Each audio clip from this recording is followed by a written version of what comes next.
Yo, selamat siang, Lai, Miron.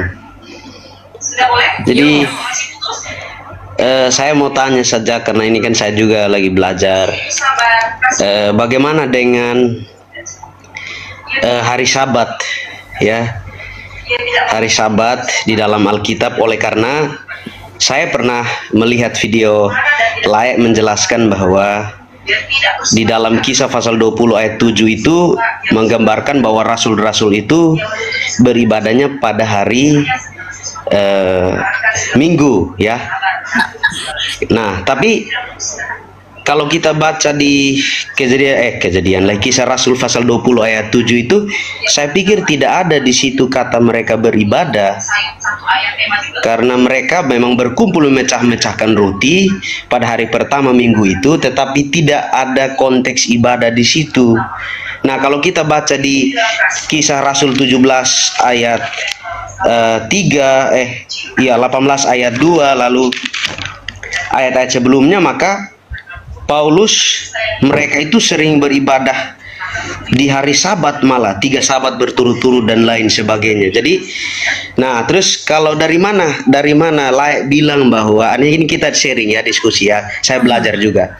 Dari mana Laik bisa katakan bahwa itu tidak berlaku lagi, sementara Yesus sendiri Lukas 14 ayat 6 di situ jelas bahwa menurut kebiasaan Yesus itu masuk ke rumah ibadah itu hari Sabat dan dia membaca dari kitab suci. Nah, kalau begitu dari mana dasarnya kita katakan atau Laik bisa dengan yakin katakan bahwa hari Sabat itu tidak dilakukan lagi oleh Yesus, bahkan rasul-rasul, sementara mereka lakukan gitu. Nah, jadi itu yang saya mau tanyakan supaya kita boleh sharing lah, supaya saya bisa belajar juga gitu. Terima kasih. Ya, hari Minggu sebenarnya buktinya itu simpel. Gereja tertua, gereja Katolik yang kudus, dan gereja Ortodoks yang benar, itu hari Minggu. Karena mereka yang punya jalur apostolik. Jadi mereka yang paling dekat dengan para rasul. Jadi mereka yang beribadah pada hari Minggu, ya gereja-gereja seperti itu. Ya, karena kalau kita tarik jalurnya, ya gereja Katolik misalnya ya meneruskan tahta Petrus, yang lain Ortodoks misalnya gereja yang di Yerusalem yang tertua juga dari Rasul Yakobus beribadah pada hari Minggu. Jadi enggak semata-mata hanya dengan kitab suci ini, tapi kita harus lihat sejarah juga. Sejarah gereja ya, bagaimana para rasul, bapak-bapak apostolik. Karena kalau benar seperti yang Anda simpulkan itu, nggak mungkin bapak-bapak gereja dan bapak-bapak apostolik ya. Jangankan oke lah, ada orang yang bilang Katolik itu yang merubah hukum hari Minggu. Ortodoks bagaimana? Ortodoks hari Minggu loh. Itu satu. Karena sejarah yang diakui itu sama. Jadi simpel saja sebenarnya, buktinya itu cuma itu saja sih. Ya, ayat-ayat yang saya bawa tadi juga, pemecahan roti dilakukan gereja sampai sekarang hari Minggu. Ya, memang tidak ada ditulis literal itu ibadah, tapi sejarahnya itu kan ada. Dan yang tahu itu ya gereja-gereja purba. Kalau kita gereja-gereja baru-baru lahir ini ya enggak tahu. Jadi saya lebih percaya kepada yang tua-tua itu daripada yang baru lahir yang hanya menafsirkan teks tanpa tahu sejarah, tanpa mengerti sejarah. Ya. Itu buktinya. Kemudian mengenai Yesus beribadah pada hari Sabat, betul. Para rasul juga beribadah pada Sabat, betul. Karena mereka orang Yahudi. Mereka Yahudi ya, mereka harus melakukan itu. Saya bukan Yahudi. Kita bukan Yahudi. Untuk apa saya melakukan itu? Mazmur 147 ayat 19-20, hukum-hukumnya itu diberikan bagi bangsa Israel. Dan hal ia tidak berbuat demikian kepada bangsa-bangsa lain. Makanya tidak dikatakan di dalam Kolose 2 ayat 16 dan 17, Janganlah kamu membiarkan dirimu dihakimi mengenai hari-hari raya, bulan baru, hari Sabat, makanan minuman. Karena itu adalah bayangan dan gambaran yang akan datang, sedangkan wujudnya ialah Kristus. Jadi memang Yesus melakukan itu semua untuk apa? Galatia 4 ayat 4. Untuk menunjukkan kesempurnaannya di dalam perlakuannya kepada hukum Taurat, di mana Taurat itu yang menjadi kutuk bagi kita karena ketidakmampuan kita melakukannya. Itu dibenarkan oleh karena kesempurnaannya atas perlakuannya itu. Makanya dalam Galatia 3 ayat 13, kutuk hukum Taurat dipatahkan. Ya.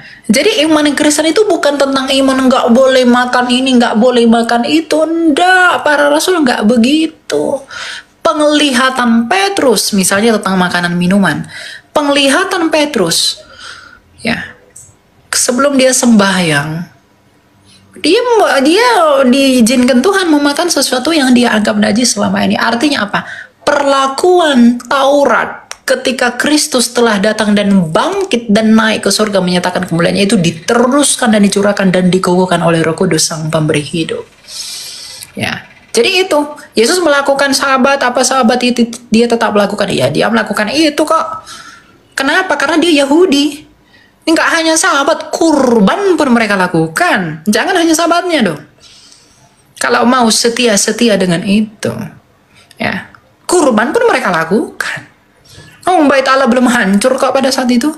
Persepuluhan pun mereka lakukan. Apakah persepuluhan masih berlaku? Rasul mana yang terima persepuluhan? Nah, gitu dah. Itu ya. Jadi ya iman kita tuh iman hidup, bro. Bukan iman only by scripture. Tapi there is a history in there. Ya. Oke, terima kasih, Lai. Tapi saya agak tertarik karena Lai kutip penglihatan Petrus. Saya pikir kalau baca konteks daripada kisah pasal 10 tentang penglihatan Petrus, tidak ada di situ tentang soal makan. Tetapi dari penglihatan itu kan ada artinya di ayat selanjutnya bahwa Allah sedang mau menjelaskan Allah tidak membedakan antara orang Yahudi dan Yunani. Jadi saya pikir Lai Miron berhati-hati juga menafsirkan Alkitab. Tidak. Kita baca kisah Rasul 10 ya. Iya, dibaca saja karena selanjutnya akan dijelaskan penglihatan itu gitu. Oh, sekarang aku mengerti bahwa Allah tidak membedakan baik orang Yahudi maupun orang Yunani. Karena di zaman itu membedakannya antara makanan halal dan haram, gitu loh. Nah, enggak itu. Oh, coba dibaca. Silakan aja dibaca. Nanti kita boleh belajar bersama-sama.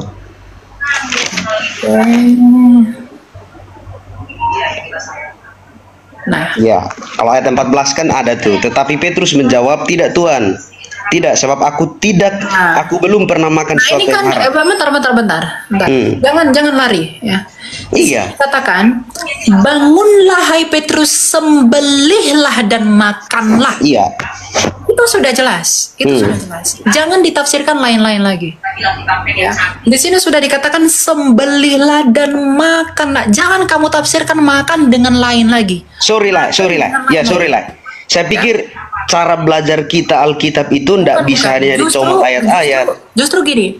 Ayat ini diperkuat oleh Kolose 2 ayat 16. Jangan orang membiarkan kamu dihakimi masalah makanan minuman.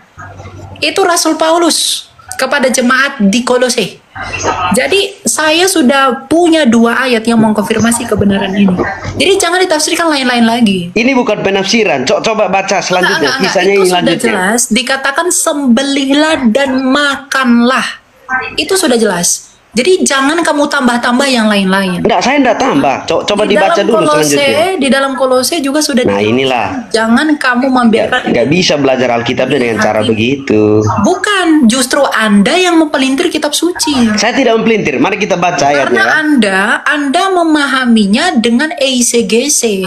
Apa yang Anda anggap benar doktrin dari Ellen G. White, Anda cocok-cocokkan ke kitab suci. Saya tidak cocokkan. Coba baca ayat 34. Makanya baca kisahnya menyeluruh, jangan hanya sebagian lah. Simpelnya itu begini. Ada nggak gereja-gereja purba yang melarang makan makanan begitu? Kita tidak berdasarkan iman kita pada gereja purba, pada Alkitab. Itu loh lah. Kamu lebih percaya kepada Ellen G. White yang kamu anggap nabiah daripada para rasul. Iya. Sekarang gini. Oke, sorry.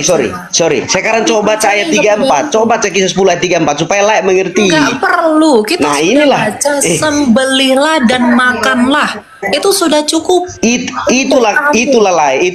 Lai Lain boleh viral, tetapi penjelasannya tidak sesuai dengan Alkitab. Kamu lebih percaya Nabi dari Amerika daripada dari Timur Tengah.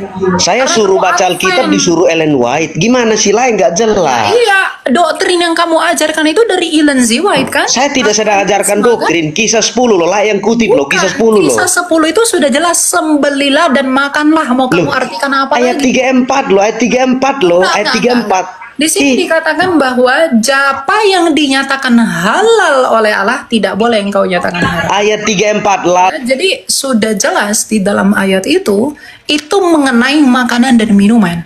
Dan itu sudah dikonfirmasi oleh Rasul Paulus sendiri. Jangan mau kamu dihakimi masalah makanan dan minuman. Sudah selesai.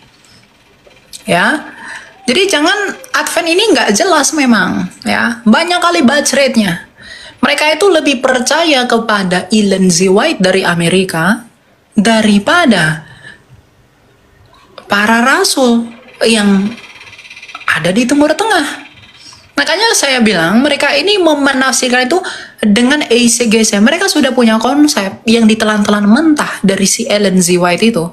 Nah, lalu dicocok-cocokkan. Ini sudah jelas. Sembelihlah dan makanlah. Tetapi Petrus menjawab, tidak Tuhan, aku belum pernah makan sesuatu yang haram dan yang tidak tahir. Apalagi yang mau kamu artikan dari situ? Apalagi yang mau kamu cocok-cocokkan dari situ? Itu sudah cukup. Nah, lalu hal itu apa yang boleh kau nyatakan halal oleh Allah, tidak boleh kau nyatakan haram. Ya? Jadi jangan dicocok-cocokkan. Kalau kamu punya tafsirmu sendiri, yaitu urusanmu. Kamu baru lahir di abad ke-20 dari Amerika sana. Saya tidak lebih percaya kepada nabi perempuan daripada nabi perempuan yang datang dari Amerika, daripada para rasul. Itu saja simpelnya, ya. Jadi jangan paksakan kehendakmu. Itu di luar yang lain. Suka sekali memaksa memang. Advent ini. Si paling merasa sok-sok hari ke-7, tapi munafik sekali. Ya, mereka merasa bahwa kami ini beribadah pada hari Sabtu, kami paling benar, kami paling benar. Kamu pun munafik. Kamu hari Sabtu itu sama sekali nggak boleh melakukan apapun. Tapi kamu hari Sabtu pergi jalan-jalan kemanapun, kamu pun munafik. Ya, jadi jangan merasa paling benar dengan Sabtu-Sabtumu itu. Kalau kamu memang lebih setia kepada hukum Taurat dan hukumnya Yesus, kenapa kamu tidak melakukan korban? Kenapa kamu tidak melakukan korban bakaran, korban ukhup, dan lain-lain? Ya. Jadi, jangan main-main dengan kekristenan. Ya. Kalau kamu nyaman dengan itu, ya sudah, lakukan saja. Tapi jangan kamu paksakan kehendakmu. Kamu memelintir kitab suci. Saya sudah bawa 2 ayat loh. Dia hanya berusaha mengeksegese. Lah, di mana logikamu? Kamu ngajak diskusi, ya kamu tidak tahu arti diskusi itu apa. Saya bawa ayat, kamu malah isi-gisi ayat.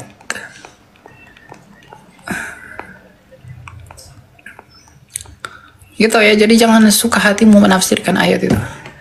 Ayat-ayatnya apa aja tadi ya? Kisah Rasul 10, ayat 14 sampai ke bawah. Kolose 2, ayat 16 dan 17. Jangan kamu biarkan dihakimi mengenai makanan dan minuman. Kurang jelas apa lagi tuh coba? Janganlah kamu membiarkan dirimu dihakimi mengenai makanan dan minuman. Itu sudah jelas. Nah, Rasul Paulus juga bilang, tidak ada yang haram bagi kita. Segala sesuatu halal, tetapi tidak semuanya berguna.